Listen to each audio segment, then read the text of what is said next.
Good morning. My name is John Thompson. I'm one of the members of the Parkview School Board. I'm here today with Ben Brueggen. He is our band instructor here at the school. And so, Ben, the first question I'd like to ask you, as we're talking about referendum details, is just what got you into teaching and why Parkview?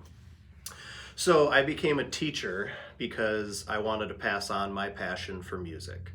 I've always loved music and I enjoyed band in high school.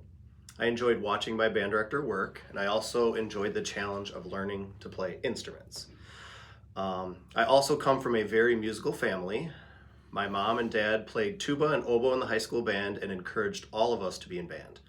In addition, the Brueggen family lineage over the last two generations has produced around 11 bands, most of them being polka bands, but a couple country bands also. There are currently 3 band teachers around my age that have grandparents that are Brueggens. So I would say it is in our blood. Okay. That is what led me to becoming a teacher. As for why I chose Parkview, a couple years ago I kept seeing Facebook posts about Parkview being the best school in Rock and Greene counties. When I had the opportunity to interview here, I was impressed with the school facilities.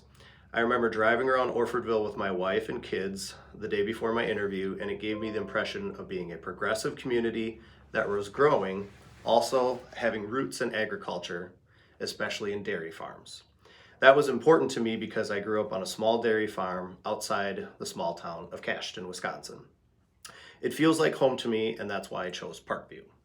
Okay, cool. So, as a staff member that works with our band students in both buildings, elementary and high school, what impact do you see additional staff having, maybe not just in band or fine arts, but like in the other areas of the school too? Because you talk to students, you hear what's going on in the school. So at the elementary school, the additional staff hires will help keep class sizes low, and by bringing back the elementary counselor, that will allow our school psychologist, school social worker, and administration to reach and support more students, not only academically, but socially and emotionally as well.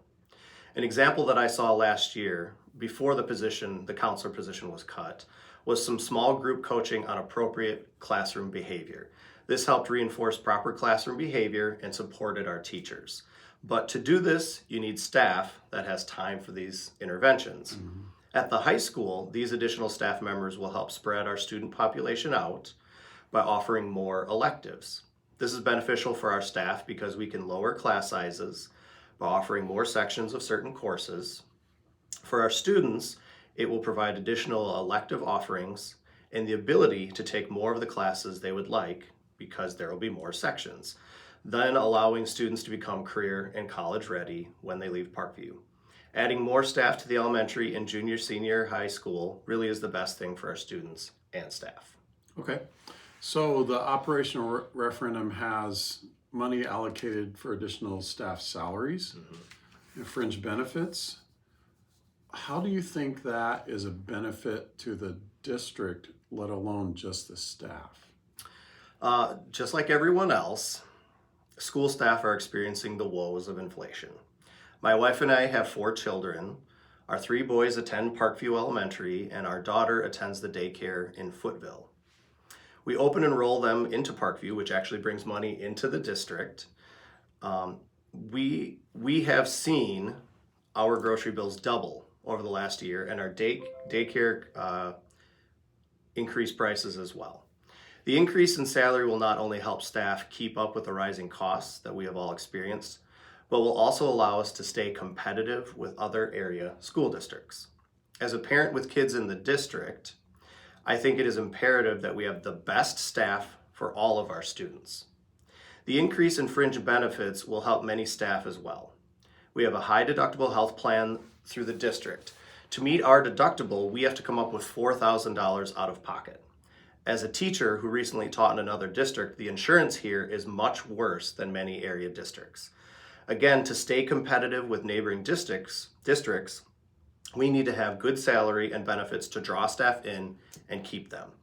As for giving paraprofessionals and support staff health insurance, I think it is the right thing to do. It will help attract and retain people for those positions. My mom was a paraeducator in my hometown for 25 years. My senior year of high school alone, I racked up almost $100,000 in medical bills. If my mom would not have had the school's health insurance, she probably would have had to leave the job and go somewhere else that had insurance. But instead, she was able to stay, and she was a fantastic paraeducator until she retired. We need people like my mom in schools. Okay, cool.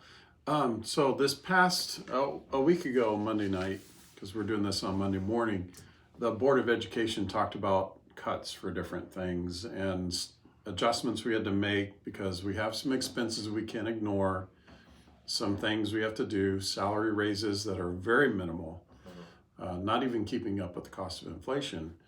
But we made some hard decisions on things that had to be basically removed just to make the budget balance. How do you think those decisions impact students and staff? Well, first of all, I would like to say thank you to the school board and the administration for working with the staff to try and come up with alternative ideas. But these cuts would be devastating. Last year, we already cut $1.1 million, and these forced cuts would result in higher fees for extracurricular and school registration. Remember, I have 3 school-age children, so this would greatly affect me as well. Eliminating some JV sports programs would be also terrible for our students. Study after study has proven that extracurricular activities benefit students in their academics. It gives them something to look forward to, and it helps provide many important learning opportunities and helps our students' social and emotional needs. As the band director, I will also see it hurting our students in increases to co-curricular fees and cuts to the musical. Cuts were already made to the musical this year. And last year, in addition, the entire show choir program was eliminated. We can't keep making cuts to the arts and sports while at the same time creating barriers for participation in these activities via increased fees. We need to be funding these activities at a higher level to ensure successful programs. Extracurricular activities would also be asked to fundraise more, which again places more burdens on students, parents, and the community members that are constantly being asked to contribute to school fundraising. Yeah, and I was on Facebook this morning. I know you've had some success recently with your band program. My band director, I'm friends with him on Facebook. My high school director, that's been a long time ago, but he just talks about the impact of fine arts programs on students in general and how they seem to perform better. So we're talking about some things that are going to be cut or affected, and we've had some really good successes in those programs lately. So why don't you just brag on your students for a few minutes? Sure. About, I know with the band contest recently, they all did very well. Yes, so at District Solo Ensembles a couple weeks ago, every student in the high school band participated, and if you play a Class A solo, you have the opportunity to go to state. There were 11 events that received star ones and are advancing on to state. And of those star firsts, one of them was our woodwind choir, so that means everybody who's a woodwind is going to state. Yeah. One of them was our brass choir, which means that every kid who plays a brass instrument is going to state. Okay. And then the percussion ensemble, so every kid that is in our percussion section earned the right to go to state as well. And it's an incredible achievement. Absolutely. In my 15 years, this is my 15th year as a band director, I have not had all of my high school band students qualify for state. And I've had some great players over the years. So it really speaks a lot towards the ability that our band students have and how good they are. And they practice nonstop. And I love teaching them. They're incredible students. And this not only impacts band, but you should see them when they learn how to practice. That impacts them in other places as well. Learning how to study for classes. If you continuously work on improvement, that will lead to success. So that is one of the ways where a band program is extremely helpful for kids. It teaches discipline, and it's great. That's one of the reasons I love being a band teacher, is seeing kids practice and achieve something that is incredibly difficult. Yep. Yeah. And to do it together, I think, is really awesome. I mean, that's really pretty amazing. They're all going to go and Yep. And I know that if I remember in college, I had to memorize a chart, and our professor actually had a song to help us remember it. Mm-hmm. And so music really has a lot of impact just beyond, playing in the band for a few years. I mean, Yes. it does for all your life. Yes, it does. So, And a lot of these kids participate in activities outside of Parkview. I have kids playing in the Beloit College Band. I have students who are playing in the Rockford Symphony Orchestra.